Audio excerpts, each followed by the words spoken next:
जीवेद्वया नामे रुचि वैष्णव seven इहाचरा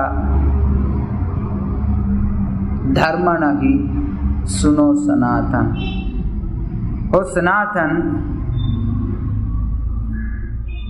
ஜீவன்கள் மேலே கருணை காட்டுவது, நாமத்தின் மேல் ருச்சியோடு இருப்பது, வைஷ்ணவர்களுக்கு சேவை செய்வது, இதை தவிர வேறு தர்மங்கள் இல்லை.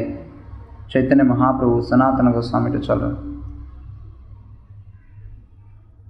ஜீவதயா ஜீவன்கள் மேல கருணையோடு இருக்கிறதையும் நாமத்தின் மேல் ருச்சியோடு இருப்பதையும் நம்ம பார்த்தோம். இப்போ வைஷ்ணவ சேவா அதை பற்றி பார்க்கிறோம். வைஷ்ணவர்கள் அப்படின்னா விஷ்ணுவை வழிபடக்கூடியவர்கள் வைஷ்ணவர்கள். யார் ஒருத்தர் வைஷ்ணவர்? இது ரொம்ப கடினமான ஒரு கேள்வி. யாரை வைஷ்ணவர்னு சொல்றது?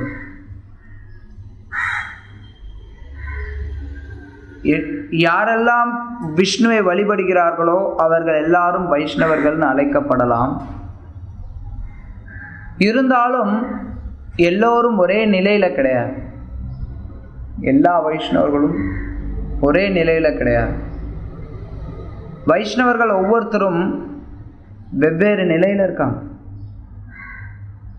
அதனாலதான் சைத்தன்ய மகாபிரபு கிட்ட சத்யராஜ் கான் கேள்வி கேட்டார். சத்யராஜ் கான் வங்காளத்திலிருந்து வருடம் சைத்தன்ய மகாபிரபுவை பார்க்கறதுக்காக பூரிக்கு வரக்கூடிய குழுவில் அவரும் வருவார். அவர் ஒரு வருடம் சைத்தன்ய மகாபிரபுட்ட கேட்டார், யார் வைஷ்ணவா?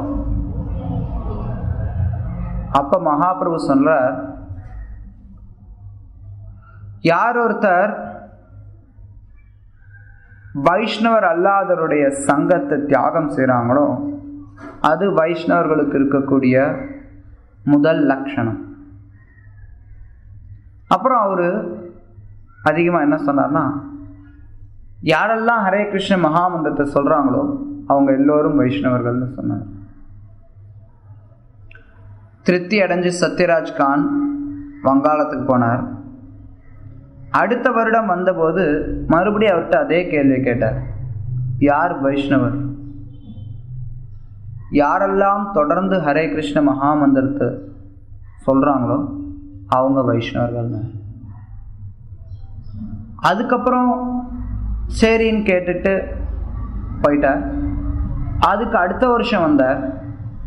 அதுக்கு அடுத்த வருஷம் வந்து இதே கேள்வி கேட்டார், யார் ஒருத்தர் வைஷ்ணவர் அப்படின்னு. யாரெல்லாம் தங்களுடைய இருப்பினாலேயே மற்றவர்களையும் ஹரே கிருஷ்ண மகாமந்திரத்தை சொல்ல வைக்கிறாங்களோ அவங்க வைஷ்ணவர்கள்னு சொன்னார். ஒரே கேள்வி, 3 பதில்கள். ஒவ்வொரு வருஷமும் சத்யராஜ கான் சைத்தன்ய மகாபிரபு வந்து கேட்டபோது ஒரே கேள்விக்கு 3 விதமான பதில்களை சைத்தன்ய மகாபிரபு கொடுத்தார். ஏன்? அதில் என்ன வித்தியாசம்? ரொம்ப எளிமை. ஆரம்ப நிலையில இருக்கக்கூடிய வைஷ்ணவர்கள், நடுநிலையில் இருக்கக்கூடிய வைஷ்ணவர்கள், உயர்ந்த நிலையில் இருக்கக்கூடிய வைஷ்ணவர்கள், இப்படி வைஷ்ணவர்கள் 3 நிலைகளா பிரிக்கப்படுறாங்க. ஸ்ரீல ரூப கோஸ்வாமி பிரபுபாத் அவர் தன்னுடைய உபதேசாமிர்தத்துல சொல்றார், யாரெல்லாம் விக்கிரகத்து மேல, கோயில்ல இருக்கக்கூடிய விக்கிரகத்தின் மேல கவனம் செலுத்துறாங்க, ஆனா பக்தர்களை கண்டுகொள்வதில்லை. பக்தர்களை பத்தி அவங்களுக்கு தெரியாது. அவர்கள் ஆரம்ப நிலை வைஷ்ணவர்கள். அதற்கடுத்து ஒரு உயர்ந்த நிலை. யாரெல்லாம் ஒரு ஆன்மீக குருவை சரணடைஞ்சு பக்தி தொண்டினுடைய வழிமுறைகளை ஸ்திரமாக பயிற்சி செய்து கொண்டிருக்கிறார்களோ அவர்கள் நடுநிலையில் இருக்கக்கூடிய வைஷ்ணவர்கள். அதன் பிறகு உயர்ந்த நிலையில் இருக்கக்கூடிய வைஷ்ணவர்கள் யாரெல்லாம் இந்த கிருஷ்ண பக்தியை மற்றவங்களுக்கு கொடுக்க முடியுதோ அவர். ஸோ இப்படி பல நிலைகளில் நம்ம இருக்கிறத பார்க்கணும். இன்னொரு இடங்களில் வரும்போது உபதேசாமிரதத்திலே சொல்லப்படக்கூடியது என்னன்னா, யார் ஒருத்தருக்கு கிருஷ்ணர் மேலே இருக்கக்கூடிய நம்பிக்கை, அவங்களுக்கு கிருஷ்ணர் மேலே நம்பிக்கை இருக்குது, ஆனால் அவர்களுக்கு சாஸ்திர ஞானம் இல்லை, அத்தகைய நபர்கள் ஆரம்ப நிலை வைஷ்ணவர்கள். ஆரம்ப நிலையில் இருக்கக்கூடிய வைஷ்ணவர்களுக்கு கிருஷ்ணர் மேலே கொஞ்சம் நம்பிக்கை இருக்குது, ஆனால் அவர்களுக்கு சாஸ்திர ஞானம் இல்லை. அதனால அவங்க கிருஷ்ணரை வழிபட்டால் கூட வேற யாராவது ஏதாவது சொன்னாங்க அப்படின்னா இவர்களுடைய நம்பிக்கை கொஞ்சம் ஆட்டம் காணும். அது ஆரம்ப நிலை வைஷ்ணவர். நடுநிலையில் இருக்கக்கூடிய வைஷ்ணவர்களுக்கு கிருஷ்ணர் மேலே பூரண நம்பிக்கை இருக்கு, சாஸ்திர ஞானம் ஓரளவிற்கு இருக்கின்றது. அதனால யாராவது தவறான கொள்கைகளை அவர்கள்கிட்ட சொன்னா கூட அவர்களுடைய நம்பிக்கையானது சிதைவடையாது. அவர்களுக்கு சாஸ்திர ஞானம் இல்லாதனால அவர்களால் கேள்வி கேட்கக்கூடியவர்களுக்கு ஒழுங்கா பதில் சொல்ல முடியாமல் போகலாம், ஆனால் நம்பிக்கை சிதைவடையாமல் இருக்கும். உயர்ந்த நிலையில் இருக்கக்கூடிய வைஷ்ணவர்களுக்கு அவர்கள் பூரண நம்பிக்கையும் கொண்டிருக்கிறார்கள், பூரண ஞானமும் உடையவர்களாக இருக்கிறார்கள். இதுதான் 3 நிலையில் இருக்கக்கூடிய வைஷ்ணவர்கள். பல இடங்களில் நம்ம இதை பற்றிய வர்ணனைகளை பார்க்கிறோம். ஸ்ரீமத் பாகவதத்தில் பகவான் கிருஷ்ணரும் அதை பற்றி சொல்றார்.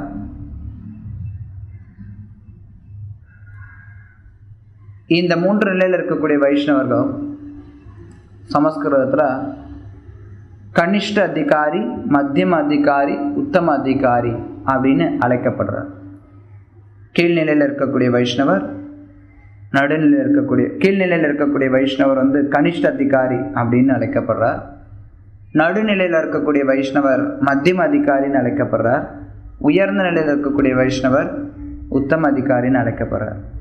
ரூப கோஸ்வாமி பிரபுபாதர் அவர் சொல்றார், ஒருத்தர் கனிஷ்ட அதிகாரி பக்தருக்கு மனதால் மரியாதை செலுத்த வேண்டும், மத்தியம அதிகாரி பக்தருக்கு நமஸ்கரித்து அவருக்கு மரியாதை செலுத்த வேண்டும், உத்தம நிலையில் இருக்கக்கூடிய வைஷ்ணவர்களுக்கு சேவை செய்து நாம் அவர்களை நடத்த வேண்டும் அப்படிங்கிற. சில நேரங்களில் பக்தர்கள் நினைக்கிறது உண்டு, வைஷ்ணவ சேவா அப்படிங்கிறது உயர்ந்த நிலையில் இருக்கக்கூடிய வைஷ்ணவர்களுக்கு பண்றது வைஷ்ணவ சேவா. ஏன்னா ரூப கோஸ்வாமி பிரபுபாத் சொல்றார், யார் ஒருத்தர் உத்தம அதிகாரியோ அவர்களுக்கு நம்ம சேவை செய்யணும் அப்படின்னு. அதனால உத்தம அதிகாரிகளுக்கு மட்டுமே நான் சேவை செய்வேன் அப்படிங்கிறது அப்படின்னு நம்ம எடுத்துக்கூடாது.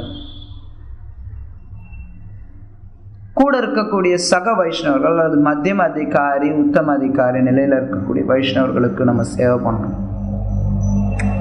வைஷ்ணவர்களுக்கு கீழ்நிலையில் இருக்கக்கூடிய வைஷ்ணவர்கள் கனிஷ்ட அதிகாரி, யாருக்கு கனிஷ்ட அதிகாரிக்கு பக்தர்களை பத்தி மகத்துவம் தெரியாது. கனிஷ்ட அதிகாரிக்கு தெரிஞ்சதெல்லாம் கிருஷ்ணர் தான், பக்தர்களுடைய மகத்துவம் தெரியாது. கனிஷ்ட அதிகாரிக்கு தெரியல கிருஷ்ணரை நான் அடையணும் அப்படின்னா பக்தர்கள் மூலமாகத்தான் அடைய முடியுங்கிறது தெரியல. இங்க நம்ம பாடின பாடல்ல நரோத்தம தாஸ் தாக்கூர் சொல்றார், ஏச்சாய் கோஷாய் ஜார் மொய்தோர் தாஸ் தாசபர பாதரேணு மோர பஞ்சகிராஸ். யார் ஒருத்தர் 6 கோஸ்வாமிகளுடைய தாசன் நான் சொல்றாங்களோ அவர்களுக்கு நான் தாசன். இதுதான் வைஷ்ணவர்களுடைய கோட்பாடு. வைஷ்ணவன் அப்படிங்கிறவன் விஷ்ணுவினுடைய பக்தன், விஷ்ணுவினுடைய சேவகன், வாஸ்தவம் தான். ஆனால் அவன் என்றுமே தன்னை நேரடியா நான் விஷ்ணுவினுடைய சேவகன் அப்படின்னு நினைக்கிறது கிடையாது. கோபி பர்த்த பாத கமலையோர் தாச தாச தாச தாச தாசானு தாச தாச தாச தாச தாச போட்டுன்னு போயிட்டே இருக்கலாம். கிருஷ்ண பக்தியில நாம முன்னேற்றம் அடையணும்னா வைஷ்ணவ சேவா அப்படிங்கிறது ரொம்ப ரொம்ப முக்கியமான. வைஷ்ணவ சேவா அப்படிங்கிறது தான் ஒரு முக்கியமான தர்மமா சொல்லியிருக்கார். அதை பார்த்துட்டு இருக்கோம். நரோத்தமதாஸ் தாக்கூர் அதே தான் சொல்றார். நான் 6 கோஸ்வாமிகளுடைய சேவகன்னு நான் என்ன சொல்லிக்கல. யார் 6 கோஸ்வாமிகளுடைய சேவகர்களோ அவர்களுக்கு நான் சேவகன். அவர்களுடைய பாத துளிகளை எடுத்து நான் என்னுடைய எல்லா வகையான உணவுலையும் போட்டுக்கொள்வேங்கிற. அவர் எல்லா நேரங்கள்லையும் வைஷ்ணவருடைய பாத துளிகள் அவ்வளோ மதிப்பு வாய்ந்தது. சைத்தன்ய சரிதாமிரத்தில் சொல்லப்படுது 3 விஷயங்கள் ஒருத்தருக்கு பக்தி ரொம்ப விரைவாக கொடுக்கக்கூடியது. ஒன்று வைஷ்ணவர்களுடைய பாத தூளி, அவர்கள் கால் தரையில் பட்டு அதற்கு அடியில் இருக்கக்கூடிய மணல், அது வைஷ்ணவர்களுடைய பாத தூளி. வைஷ்ணவர்களுடைய பாத தூளி வைஷ்ணவர்களுக்கு அவர்களுடைய பாதத்துக்கு அபிஷேகம் பண்ணி அதில் வரக்கூடிய நீர், அவர்களுடைய பாதம் பட்ட நீர், வைஷ்ணவர்களுடைய உச்சிஷ்டா, அதாவது அவர்கள் சாப்பிட்ட மீதி, இந்த 3ம் ஒருத்தரை பக்தியில மிக உயர்ந்த நிலைக்கு கொண்டு போகுங்க. பொதுவாக இந்த 3ஆனது உத்தம பக்தர்கள்ட்டிருந்து நம்ம எடுக்கிறோம். உத்தம பக்தர்கள் அப்படின்னா யார்? உத்தம அதிகாரிகளோ அவர்கள். பக்தியினுடைய மிக உயர்ந்த நிலையில் இருக்கக்கூடிய பக்தர்களுடைய பாத தூளி நமக்கு கிடைச்சதுன்னா, அல்லது அவர்களுடைய பாத அபிஷேகம் பண்ண நீர் நமக்கு கிடைச்சதுன்னா, அல்லது அவர்கள் உணவு அருந்திட்டு அதனுடைய மீதம் நமக்கு கிடைச்சதுன்னா நாம் மிகச்சிறந்த பாக்கியசாலிகள். தயங்காம எடுத்துக்கணும். ஒரு தடவை ஸ்ரீல பிரபுபாத் அவருடைய சேவகர் ஸ்ருத கீர்த்தி பிரபு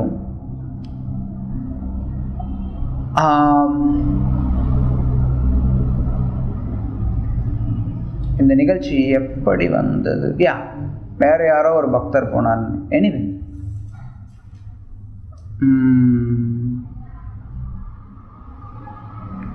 சரியா நிகழ்ச்சி எனக்கு ஞாபகம் இல்லை. ஆனால் அங்கே நடந்த நிகழ்ச்சி, பிரபுபாதர் இருந்தபோது நடந்த நிகழ்ச்சி என்னன்னு சொல்கிறேன். பிரபுபாதர், ஸ்ருதகீர்த்தி பிரபுவையும் இன்னும் நிறைய பக்தர்கள் எல்லாரும் விமானத்தில் பயணம் பண்ணிட்டு இருக்காங்க.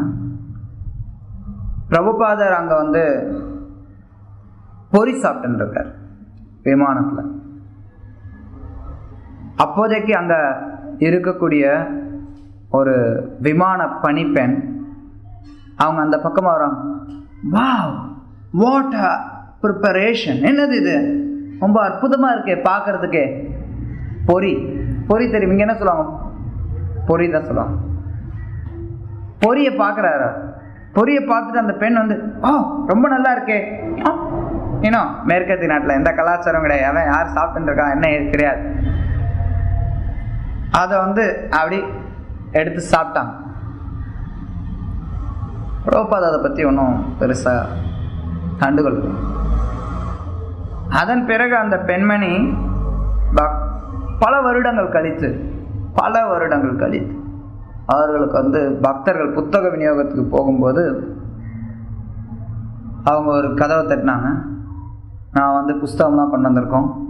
என்ன புஸ்தகம்? ஓ, இவரா? உடனே அவங்களுக்கு அந்த ஞாபகம் வந்தது. புஸ்தகங்களை வாங்கிட்டாங்க. படிப்படியாக அவங்க பக்தரானாங்க. ஸ்ரீல பிரபுபாதர் மகாபிரசாத் பல நேரங்களில் பக்தர்களுக்கு மத்தியில் அதுக்கு அடிதடி கூட நடக்கும். அடிதடினா எல்லாரும் அப்படி பிரபுபாத் போயிட்ட போது எல்லாரும் அங்கே போய் பாஞ்சிடுவாங்க அவருடைய மகாபிரசாதம் வாங்கிறது. பாத துளிகள், அவருக்கு அபிஷேகம் பண்ண சரணாமிர்தம், இதெல்லாம் மிகவும் மதிப்பு வாய்ந்தது. இது உத்தம பக்தர்களுடைய நம்ம உத்தம பக்தர்களோடு நமக்கு தொடர்பு கிடைக்கும் போது நம்ம அவர்களிட்டிருந்து பெற்றுக்கொள்ள வேண்டும். ஆனால் அதே சமயத்தில் அவர்களுக்கு சேவை பண்ணணும். சும்மா நம்ம வைஷ்ணவர்களுடைய மகத்துவத்துக்காக அது சொன்னேன். அவர்கள்ட்டிருந்து கிடைக்கக்கூடிய சரணாமிர்தம், பாத தூளிகள், உச்சிஷ்டா, இது நமக்கு மிகவும் உயர்ந்த பக்தியை கொடுக்கும். ஆனால் அது எப்படி பெறப்படணும் அப்படின்னா அவர்களுக்கு சேவை செய்து பெறப்பட வேண்டும். வைஷ்ணவர்களுக்கு சேவை, வைஷ்ணவ சேவா அப்படிங்கிறது தான் ஒரு முக்கியமான அங்கம். சைத்தன்ய மகாபிரபு அதை ஸ்ரீ வைஷ்ணவ சம்பிரதாயத்திலிருந்து எடுத்தார். வைஷ்ணவர்களுக்கு சேவை பண்றது. வைஷ்ணவர்கள் கிருஷ்ணருக்கு மிகவும் பிரியமானவர்கள். ஒருத்தர் உத்தம நிலையில இருக்கிறவர் மட்டும்தான் கிருஷ்ணருக்கு பிரியமானவர் அப்படின்னு இடம் கிடையாது. யாரெல்லாம் கிருஷ்ணருக்கு சேவை செய்கிறாங்களோ அவர்கள் எல்லோருமே கிருஷ்ணருக்கு பிரியமானவர்கள். அதனால நம்ம கூடிய மட்டும் எல்லா வைஷ்ணவர்களுக்கும் சேவை செய்ய பார்க்கணும். உத்தம வைஷ்ணவர்களுடைய சங்கம் நமக்கு கிடைத்தது அப்படின்னா எந்த அளவுக்கு அவருக்கு சேவை செய்யணும் அப்படிங்கிறதுல நம்ம ஆர்வம் காட்டணும். வைஷ்ணவ சேவா, வேற என்ன வேணும்? வைஷ்ணவர்களுக்கு நம்ம சேவை செய்து விட்டோம் அப்படின்னா நமக்கு வேற என்ன தேவை இருக்கு? வைஷ்ணவர்களுடைய சேவை கிடைச்சிருச்சுன்னா எவ்வளோ ஒரு பாக்கியம். சாதாரணமாக அது எல்லாருக்கும் கிடைக்காது. ஒரு வைஷ்ணவனுக்கு சேவை பண்ணுறது அப்படிங்கிறது, உயர்ந்த வைஷ்ணவர்களுக்கு சேவை பண்ணுறதுக்கான வாய்ப்பு நமக்கு கிடைச்சதுன்னா அதை விட பாக்கியசாலி யாருமே கிடையாது. நம்ம பல நேரங்களில் நம்ம பலவிதமான சன்னியாசிகள், மூத்த பக்தர்கள், மிகவும் மூத்த பக்தர்கள் அல்லது பக்தியில் உயர்ந்த நிலையில் இருக்கக்கூடிய சங்கம் கிடைச்சது அப்படின்னா எந்த அளவுக்கு நம்ம சேவை பண்ணணுங்கிறதுல ரொம்ப ஆர்வமாக இருக்கும். அந்த வைஷ்ணவர்களுக்கு செய்யக்கூடிய சேவை தான் கிருஷ்ணரை நோக்கி நம்மளை எளிதாக கூட்டிகிட்டு போவோம்.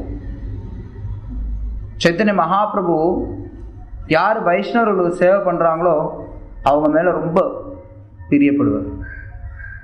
ரொம்ப அவர் உடனே ஏற்றுக்கொள்வார். யாராவது ஒருத்தர் வைஷ்ணவர்களுக்கு சேவை செய்கிறாங்க அப்படின்னா உடனே ஏற்றுக்கொள்வார். சைத்தன்ய மகாபிரபு மன்னர் பிரதாபருத்ரரை ஏற்றுக்கொண்டதற்கு, மன்னரை ஏற்றுக்கொள்றதுக்கு முன்னாடி பல நிலைகளில் அவர் மன்னரை பார்ப்பார். மகாபிரபு இவர் என்ன பண்ணுறார், ஏது பண்ணுறார், ஒன்றுன்னா பார்ப்பார். அப்படி பார்க்கும்போது அவருடைய ஒரு பார்வை, மகாபிரபுனுடைய கருணையை அவர் பெறுவதற்கான ஒரு பார்வை என்னன்னா, அவர் வைஷ்ணவர்கள் எல்லோருக்கும், யாரெல்லாம் சைத்தன்ய மகாபிரபுனுடைய சகாக்களோ அவர்கள் எல்லோருக்கும் ஜெகநாத் பிரசாதம் எவ்வளவு வேணாலும் கொடுக்கணும்னு சொல்லி கட்டளை கொடுத்துருப்பார். வைஷ்ணவர்களுக்கு பிரசாதம் கொடுத்ததை பார்த்து அவர் திருப்தி அடைவார். இவர் வைஷ்ணவர்களுக்கு சேவை பண்றார், இந்த பக்தர் வைஷ்ணவருக்கு சேவை பண்றார் அப்படிங்கிறத பார்க்கும்போது பிரதாபருத்ரன் மேல அவருக்கு கருணை கிட்ட ஆரம்பிக்கும். ஒவ்வொரு முறையா அவர் வைஷ்ணவர்களுக்கு சேவை பண்றதை பார்க்கும்போது அவருக்கு ஆர்வம் வரும். ரகுநாத் தாஸ் கோஸ்வாமி அவர் சைத்தன்ய மகாபிரபுடைய கருணை கிடைக்கணும்னு ரொம்ப பிரியப்படுவார். சைத்தன்ய மகாபிரபுவை சந்திக்கிறதுக்காக பல தடவை சைத்தன்ய மகாபிரபு கூடவே போய் இருக்கணுங்கிறதுக்காக பல தடவை அவர் வீட்டிலேருந்து ஓடி போவார். வீட்டிலேருந்து ஓடி போகிறவரை நிறைய நேரம் அவங்களுடைய அப்பாவோட ஆளுங்கள்லாம் திரும்பி பிடிச்சி கொண்டு வந்துடுவாங்க. இஸ்கான்லேயும் இது மாதிரி நிறைய நடக்கும், கேள்விப்பட்டிருப்போம். யாராவது பக்தர்கள் கிருஷ்ணருக்கு சேவை செய்யணும்னு போவாங்க, உடனே அவங்க அப்பா அம்மா பிடிச்சி அவரை இழுத்து கொண்டு வந்துடுவாங்க. அது மாதிரி அவங்களுடைய அப்பா ரகுநாத் தாஸ் கோஸ்வாமியோட அப்பா அவர் ரொம்ப பெரிய பணக்காரர், ரொம்ப பெரிய ஜமீன்தார். அவரும் ஒரு பக்தர் தான். இருந்தாலும் அவர் பையன் மேலே பட்டுறது, விடுறதுக்கு மனசு வராது. பிடிச்சு மறுபடியும் கூட்டிகிட்டு வந்துடுவாங்க ஊருக்கு. அப்போ அவர் என்ன பண்ணுறது அப்படின்னு ஒரு குழப்பத்தில் இருப்பார்.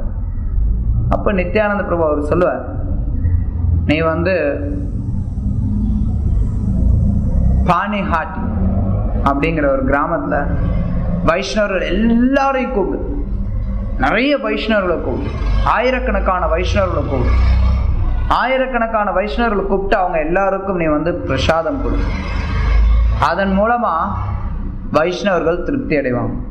அப்படி வைஷ்ணவர்கள் திருப்தி அடைஞ்சாங்கன்னா உனக்கு கருணை கிட்டும் அப்படின்னு. ஸோ அது மாதிரி சைத்தன்ய மகாபிரபுவோட இணைந்து அவர் நித்யானந்த பிரபு எல்லாரும் நித்யானந்த பிரபுனுடைய ஏற்பாட்டில் ரகுநாத் தாஸ் கோஸ்வாமி மிகப்பெரிய திருவிழாவுக்கு ஏற்பாடு செய்வார் பானிஹாட்டிங்கிற கிராமத்தில். எப்போ அது எப்போ பானிஹாட்டி? இப்போ தான் வரும், ஏப்ரல் மே இந்த சமயத்தில் தான் வரும், மே மாதத்தில் வருதுன்னு. பானிஹாட்டி மிகப்பெரிய திருவிழாவாக நடத்தினார் ரகுநாத் தாஸ் கோஸ்வாமி. வைஷ்ணவர்கள் எல்லாரும் திருப்தி அடைஞ்ச போது பகவானுடைய கருணையை அவரால் பெற முடிஞ்சது. வைஷ்ணவர்களுக்கு சேவா அப்படின்னா வைஷ்ணவர்கள் எதுவும் தனிப்பட்ட முறையில் அவர்களுக்கு எதுவும் சேவை எடுத்துக்கிறது கிடையாது. ஆனால் சில நேரங்களில் அவர்களுக்கு ஏதாவது நம்மளால் அவர்கள் கிருஷ்ணருக்கு செய்யக்கூடிய சேவையில் நம்ம ஏதாவது அவர்களுக்கு உதவி பண்ண முடிஞ்சதுன்னா அது ரொம்ப உதவியாக இருக்கும். ஸ்ரீல பிரபுபாதருக்கு அவருடைய சீடர்கள் நிறைய பேர் சேவை செய்தார்கள். எல்லோராலையும் நேரடியாக போய் பிரபுபாதருக்கு அவருக்கு உடம்பை பிடிச்சி விடுறதுக்கோ இல்லை அவருடைய துணிகளை துவைக்கிறதுக்கோ அவருக்கு சமைக்கிறதுக்கோ அவருக்கு பரிமாறுறதுக்கோ அவருடைய இடத்தை சுத்தம் செய்கிறதுக்கோ இப்படியெல்லாம் சேவை செய்கிறதுக்கான வாய்ப்புகள் கிடைக்கல. ஆனாலும் யாரெல்லாம் பிரபுபாதருடைய சேவையில் பிரபுபாதருக்கு உதவி செய்தார்களோ அவர்கள் எல்லாருமே பிரபுபாதருக்கு சேவை செய்த மாதிரி தான். யாரும் எந்த ஒரு பக்தரும் நினைக்கிறதில்ல நான்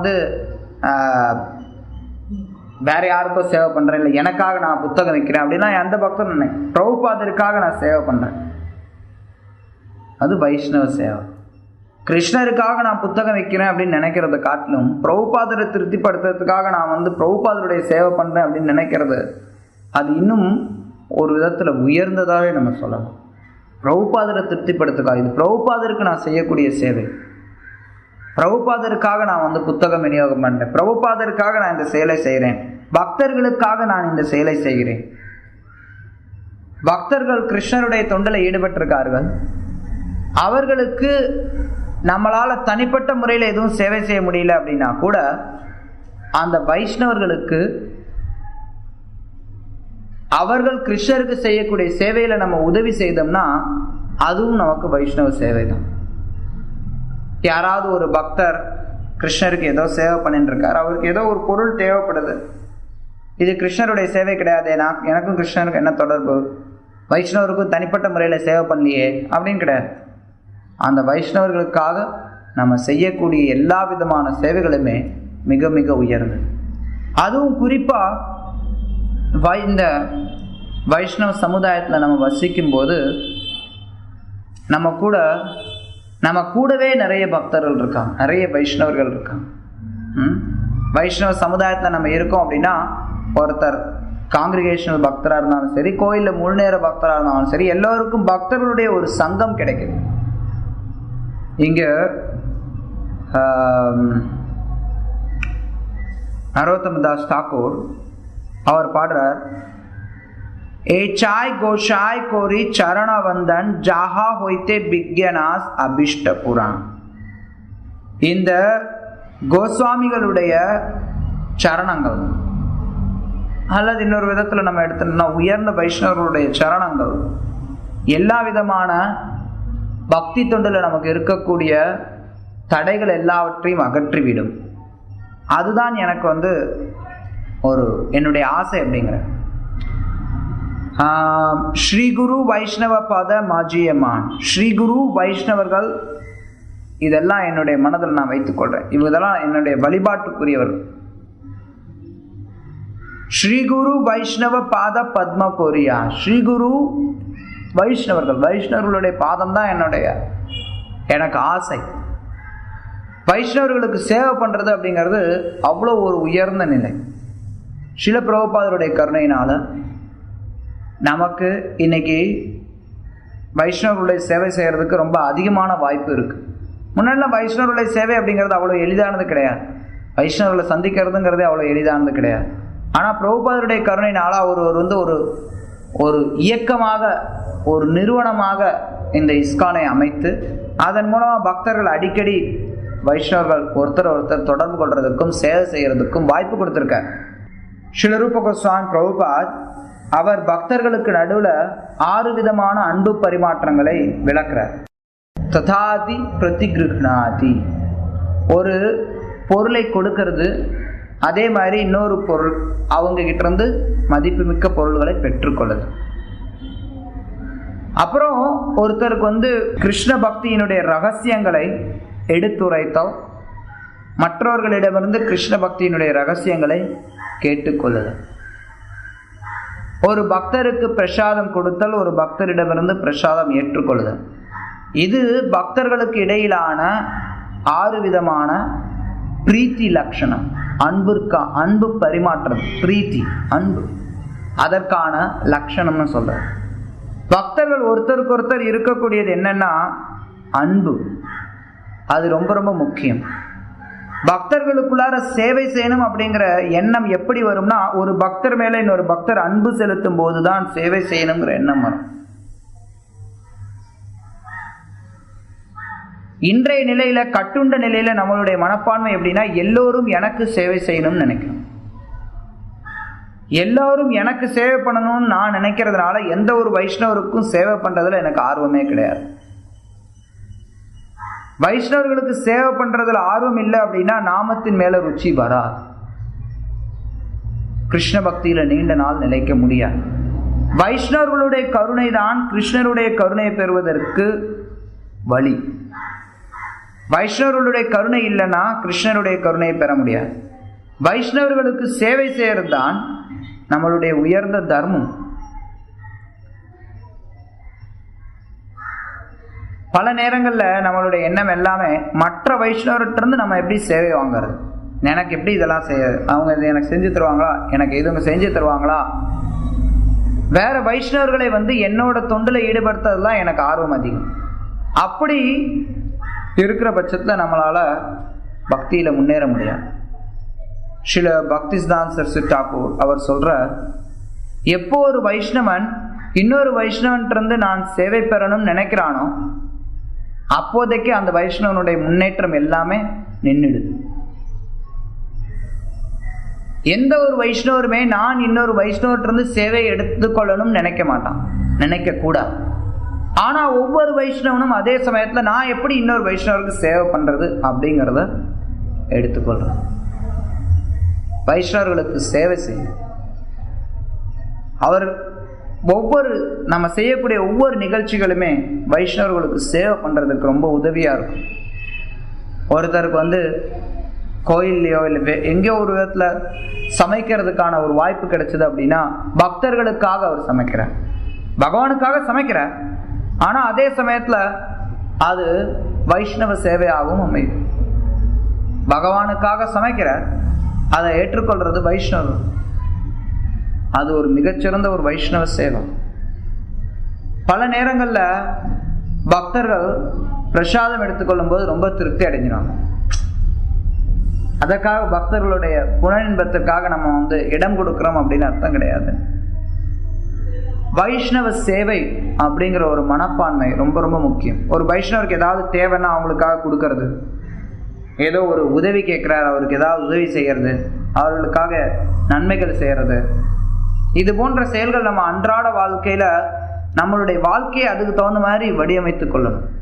வைஷ்ணவர்களுக்கு நான் சேவை பண்ணணும், வைஷ்ணவர்கள் மேல நான் அன்பை வளர்த்து கொள்ளணும். அப்போ வைஷ்ணவர்களுக்கு மத்தியில எந்த ஒரு பிரச்சனையுமே வராது. பல நேரங்கள்ல பக்தர்கள் கேட்பாங்க, எப்படி வைஷ்ணவர்களுக்குள்ளார இருக்கக்கூடிய பிரச்சனை எப்படி சமாளிக்கிறது? வைஷ்ணவர்களுக்குள்ளார பிரச்சனை வர்றதுக்கு வாய்ப்பே கிடையாது. எப்போ வந்து வைஷ்ணவர்கள் ஒருத்தர் சேவை பண்ணணும் அப்படிங்கிற எண்ணம் இருந்தது அப்படின்னா அங்க வந்து பிரச்சனைகளுக்கு வாய்ப்புகள் மிகவும் குறைவு. ஒரு வைஷ்ணவன் வந்து இவருக்கு எதுக்கு நான் சேவை பண்ணணும் அப்ப வந்து வைஷ்ணவர்களுக்கு நம்ம வந்து சேவை பண்ண முடியாது. வைஷ்ணவர்கள் மேலே நமக்கு அன்பு இல்லை அப்படின்னா அவர்களுக்கு நம்மளால் சேவை பண்ண முடியாது. வைஷ்ணவர் மேலே அன்பை வளர்த்து கொள்ள வேண்டும். அப்படி வைஷ்ணவர் மேலே அன்பு வளர்த்து கொள்ளும் போது அவங்களுக்கு இயற்கையாக சேவை பண்ணணும்.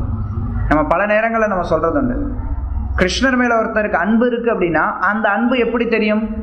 செயலில் தெரியும்.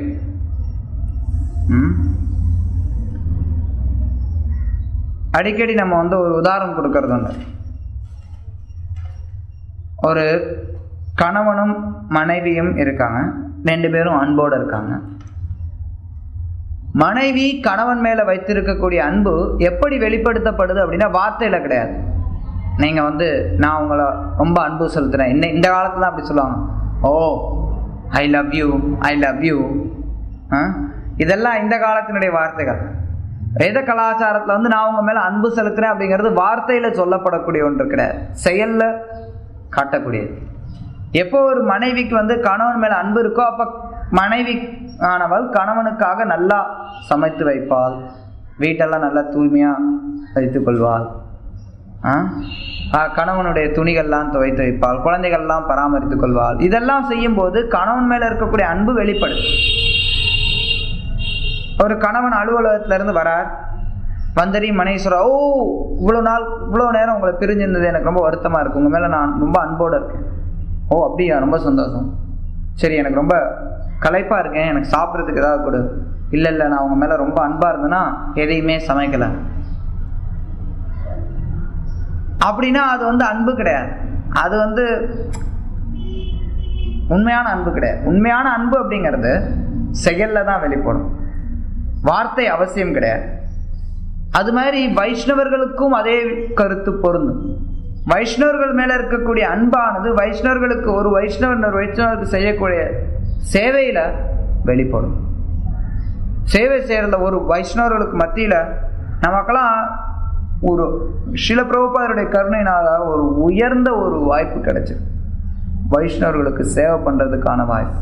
இந்த வாய்ப்பை நம்ம நல்ல கெட்டியமாக பிடிச்சிக்கணும், நழுவ விடக்கூடாது. இதை நழுவ விட்டோம் அப்படின்னா ரொம்ப கஷ்டம் பக்தியில் முன்னேறு.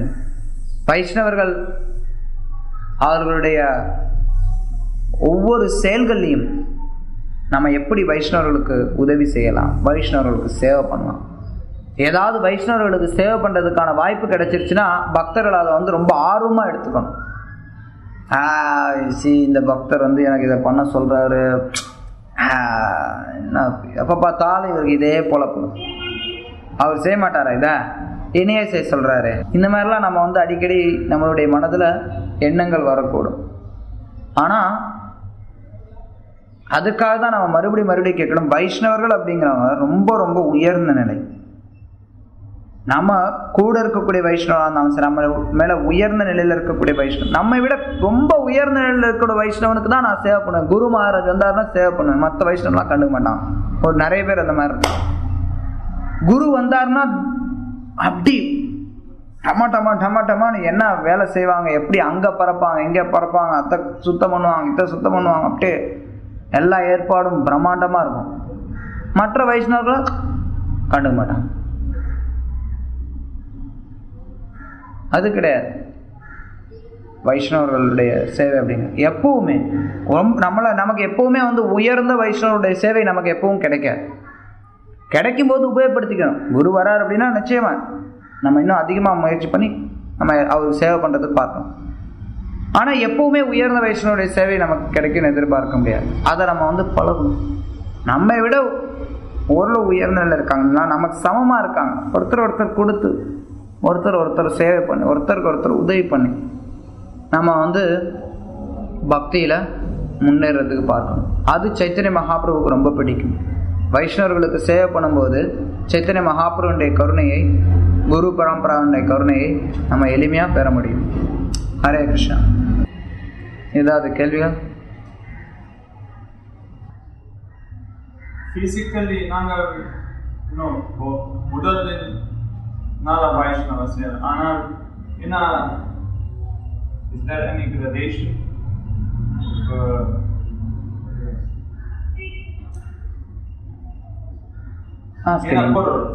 வைஷ்ணவ சேவை? வைஷ்ணவர்களுக்கு சேவை பண்றது என்ன பொருள்? வைஷ்ணவர்களுக்கு பல நிலையில நம்ம சேவை பண்ணணும். வைஷ்ணவ சேவா அப்படிங்கிறது வந்து பொதுவாக குரு சேவாக்கும் வைஷ்ணவ சேவாக்கும் ஒன்றும் பெரிய அளவில் வித்தியாசம் கிடையாது. ஆனால் குரு சேவா அப்படிங்கிறது குரு அப்படிங்கிறது பொதுவாக நம்ம குரு சேவா அப்படின்னு வரும்போது வாணி சேவா, வாப்பு சேவா அப்படி ரெண்டு சொல்லும். ஒன்று அவருக்கு வந்து உடல் ரீதியாக அவருக்கு சேவை பண்ணுறது, இன்னொன்று அவருடைய கட்டளைகளை பின்பற்றி அதன் மூலமாக சேவை பண்ணுறது. வாணி சேவா, வாப்பு சேவா ரெண்டு வகையான சேவை இருக்கு. இது வந்து உயர்ந்த நிலை வைஷ்ணவர்களுக்கு பொருந்தக்கூடியது. அவர்களுடைய உபதேசங்களை நம்ம வந்து கடைபிடிக்கிறோம், அது மூலமாக நம்ம அவங்களுக்கு வந்து சேவை பண்ணணும், அவர்களுக்கு சேவை பண்ணணும். அதுவே வந்து ஒவ்வொரு நிலைக்கு தகுந்த மாதிரி சேவை இருக்கு. இப்ப நம்ம விட கொஞ்சம் புதுசா ஒரு பக்தர் வரார், புதுசா ஒரு வைஷ்ணவர் இருக்கார், இளைய வைஷ்ணவர் ஒருத்தர் இருக்கார் அப்படின்னா அந்த வைஷ்ணவருக்கு நம்ம எப்படி சேவை பண்றோம்?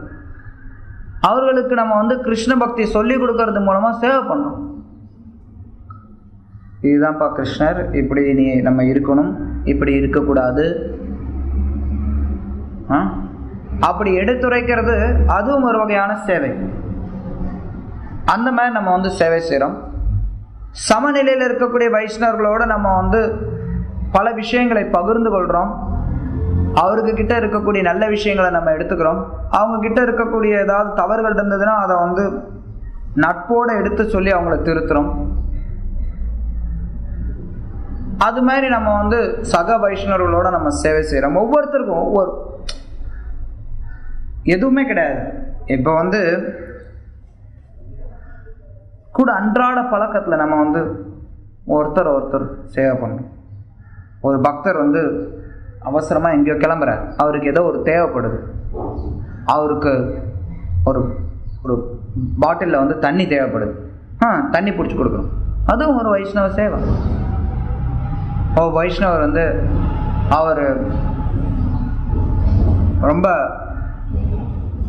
பொதுவாக இந்த பல சேவைகள் வந்து வைஷ்ணவர்கள மதிப்பு இருக்கு. அதாவது இப்போ உதாரணமாக ஒரு வைஷ்ணவர்களுக்கு செய்யக்கூடிய ஒரு சேவையில் ஒன்று அவர்களுடைய துணிகளை வந்து ஒருத்தர் தூய்மை பண்ணி தர்றது, அவங்களோட துணியை வந்து துவைச்சு தர்றது, அது வந்து ஒரு வைஷ்ணவ சேவை. ஆனால் பொதுவாக அந்த சேவை வந்து எல்லாரும் தனிப்பட்ட முறையில் ஒரு தன்னுடைய சேவை யாருக்கும் கொடுக்க மாட்டாங்க. அது அனுமதிக்கப்படுறது கிடையாது. உயர்ந்த நிலையில் இருக்கக்கூடிய வைஷ்ணவர்கள் செய்யலாம், பொதுவாக அதை வந்து கொடுக்க மாட்டாங்க. ஆனால் சில நேரங்களில் நமக்கு வந்து அந்த மாதிரி சேவை கிட்டலாம். அப்படி கிட்டும்போது அதை மகிழ்ச்சியோடு எடுத்து செய்யலாம். சில நேரங்களில் யாராவது ஒரு வைஷ்ணவர் வந்து ஒன்றும் உயர்ந்த நிலை வைஷ்ணவர்லாம் கிடையாது, இருந்தாலும் அவருக்கு ஏதோ பல விஷயங்கள், பல சேவைகள் அவரால் வந்து துணி துவைக்கிறது கூட நேரம் இல்லை. ஸோ அப்போ அந்த வைஷ்ணவ வந்து நினைக்கிறார், ஐயோ என்ன பண்ணலாம், இப்போ ஐயோ துணி இல்லாமல் இருக்கு. சில நேரங்களில் உதவி கேட்கலாம். அது வந்து அந்த ஒரு வைஷ்ணவர் ஒரு கூட இருக்கக்கூடிய ஒரு வைஷ்ணவர்கிட்ட ஒரு உதவியாக கேட்கலாம். இந்த ஒரு வைஷ்ணவர் அதை சேவையாக நினைத்து செய்யலாம். ஒரு வைஷ்ணவர் பல விதங்களில் நம்ம ஒவ்வொரு நாளும் ஒவ்வொரு செயல்களையும் நம்ம வந்து வெளியில் போகும்போது அந்த வைஷ்ணவருக்கு ஏதாவது ஒரு விதத்தில் ஒருத்தர் சேவை செய்யறது சின்ன சேவையாக கூட இருக்கலாம். எவ்வளோ ஒரு சின்ன சேவையாக வேணாலும் இருக்கலாம். இப்படி நம்ம வந்து கர்த்தால் எடுத்துகிட்டு வரோம், ஒரு நேரம் கர்த்தால் எடுத்துகிட்டு வர்றது மறந்துட்டோம், ஒரு வைஷ்ணவர் கொண்டு வந்து பிரபு கர்த்தால் கொடுக்குறார், அது ஒரு சேவை. இங்கே இருக்கு, நான் மிருதங்கம் வாசிக்கணும்னு நினைக்கிறேன், மிருதம் கொடுப்பா, ஒருத்தர் எடுத்துகிட்டு வந்து கொடுக்குறார், அதுவும் ஒரு சேவை. ஆனால் அதெல்லாம் சின்ன சின்ன சின்ன சின்ன சேவைகள். இந்த மாதிரி சின்ன சின்ன சேவைகள் செய்யும் போது கூட நம்மளுடைய மனப்பான்மையானது நான் ஒரு வைஷ்ணவருக்கு சேவை பண்ணுறேன் அப்படின்னு இருந்ததுன்னா அது ஒருத்தர் ஆன்மீகத்தில் முன்னேற்றம். அங்கே இருக்க மிருதங்கம் எடுக்க முடியாதா, இவருக்கு வேற பொழப்பே இல்லை, என்ன எடுத்து தர சொல்கிறார், இவர் எப்போ பார்த்தாலும் அப்படிதான், அங்கேயே விட்டுட்டு வந்துடுவார், எனக்கு ஒரு வேலை கொடுப்பாரு. யாராவது வைஷ்ணவர் எதையாவது ஒரு பொருளை அப்படியே மறந்து வச்சுட்டு வந்துடுவாங்க. அதை கொஞ்சம் எடுத்துகிட்டு வரீங்களா அப்படின்னு கேட்டோன்னா எடுத்துகிட்டு வருவான். ஆனால் மனசில் என்னென்னா, சே இவருக்கு இதே பொழப்பு, எப்போ பார்த்தாலும் அங்கே விட்டு வந்துடுவார், வந்துவிட்டு என்னை போய் எடுத்துகிட்டு வர சொல்லுவார். உணர்வு கிடையாது அங்கே. நான் வந்து வைஷ்ணவனுக்கு சேவை பண்ணுறோம். பொதுவாக அவர் என்கிட்ட சொல்ல மாட்டார். இன்னைக்கு ஏதோ கிருஷ்ணராக பார்த்து இவருக்கு சேவை பண்ணுறதுக்கு எனக்கு ஒரு வாய்ப்பு கொடுத்துருக்காரு. ஒரு வைஷ்ணவர் உதாரணத்துக்கு ஒரு பொருளை எப்பவும் ஒரு இடத்துல இந்த இடத்துக்கு எடுத்துகிட்டு வந்துடுறாருன்னு வச்சுக்கோ. எப்போவுமே எடுத்துகிட்டு வந்துடுவார். ஏதோ ஒரு நேரம் மறந்துட்டார் அப்படின்னா ஒரு வைஷ்ணவன் ஓ பரவாயில்ல எனக்கு சேவை கிடைச்சிருக்கு அப்படின்னு நினச்சி சேவை பண்ணணும். அந்த மனப்பான்மை ரொம்ப ரொம்ப முக்கியம். வைஷ்ணவருக்கு சேவை பண்ணணும், இவருக்கு நான் எப்படி உதவி பண்ணலாம், கூட இருக்கக்கூடிய ஒவ்வொரு வைஷ்ணவருக்கு நான் எப்படி உதவி பண்ணலாம், எப்படி நான் அவங்களுக்கு தொண்டு செய்யலாம், அந்த எண்ணம் வளர்த்து கொள்ளும்போது எங்கேயோ போயிடலாம். பக்தியில் நம்ம சேவை பண்ணும்போது தான் பக்தியில் உயர போகிறது. அப்படின்னா பொதுவாக உயர போகிறதுனா அப்படின்னு என்ன தெரியுங்களா? வாழ்க்கையில் ஒருத்தன் உயர போகிறான் அப்படின்னா என்ன சொல்லுவாங்க? மோகன், வாழ்க்கையில் ஒருத்தன் முன்னேறி போகிறான் அப்படின்னா என்ன சொல்லுவாங்க? மேலே மேலே மேலே. ஒரு கம்பெனியில் ஒருத்தன் முன்னேறான் அப்படின்னா என்ன சொல்லுவான்? அவன் அந்த கம்பெனியில் ஒரு சூப்பர்வைசராக இருக்கவன் முன்னேறான் அப்படின்னு வச்சுக்கோங்களேன். சூப்பர்வைசராக இருக்கவன் மேனேஜர் ஆகிறான், மேனேஜர் ஜென்ரல் மேனேஜர், அப்புறம் எம்டி, அப்புறம் 4-5 கம்பெனிக்கு எம்டி, இப்படிலாம் ஆனாங்கன்னா முன்னேறி போகிறான்னு சொல்லுவோம். அதாவது முன்னேறி போகிறாங்க அப்படின்னா அவனுக்கு கீழே நிறைய ஆளுங்க இருந்தாங்கன்னா முன்னேறாங்கன்னு அர்த்தம். பக்தி அப்படி இல்லை. பக்தியில் முன்னேறது அப்படின்னா வைஷ்ணவர் கீழே கீழே கீழே, எல்லா வைஷ்ணவர்களுக்கும் நான் இப்போ தாசன் அப்படிங்கிற அந்த மனப்பான்மை உருவெடுத்துக்கணும். இப்போ நான் நம்ம ஒரு புதுசாக ஒரு வைஷ்ணவருக்கு ஏதோ ஒரு விஷயத்தை சொல்லித்தரோன்னு வச்சுக்கோங்களேன். அப்போ கூட நான் எஜமானன், நம்ம எஜமானுடைய ஸ்தானத்தை எடுத்துக்கிறோம், இல்லைன்னு சொல்லலை. யாராவது புதுசாக ஒருத்தவங்க வராங்க, இப்போ உட்காந்து உபன்யாசம் கொடுக்குறோம் அப்படின்னா நான் ஒரு எஜமானனுடைய ஸ்தானத்தை எடுத்துக்கிறோம், ஒரு குருவினுடைய ஸ்தானத்தை எடுத்துக்கிறோம்.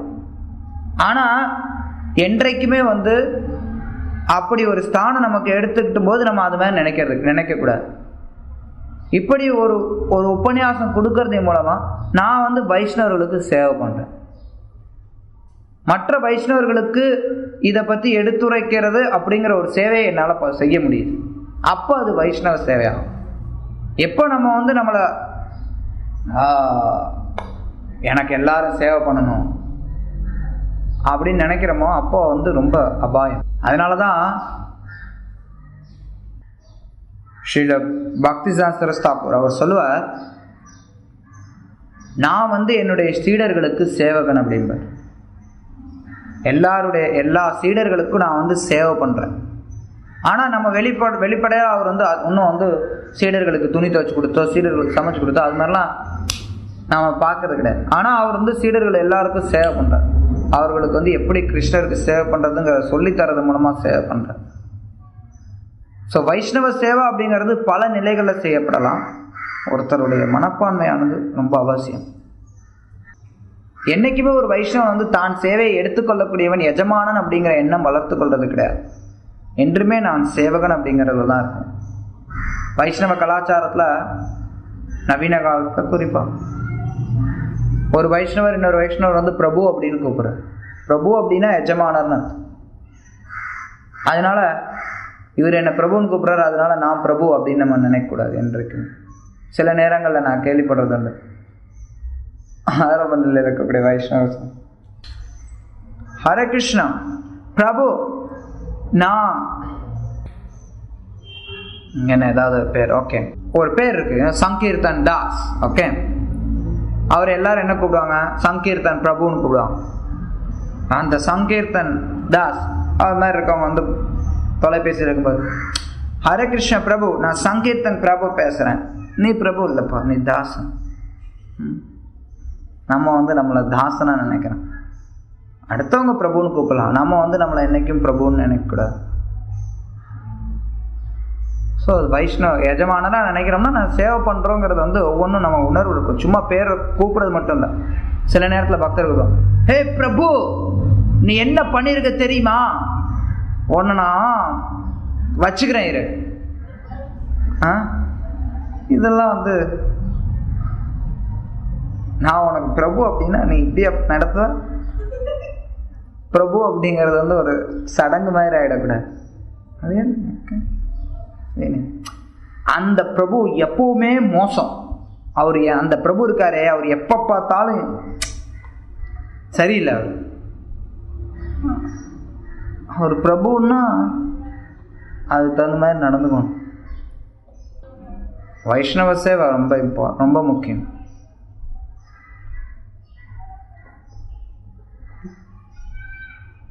வேற ஏதாவது? हरे कृष्ण।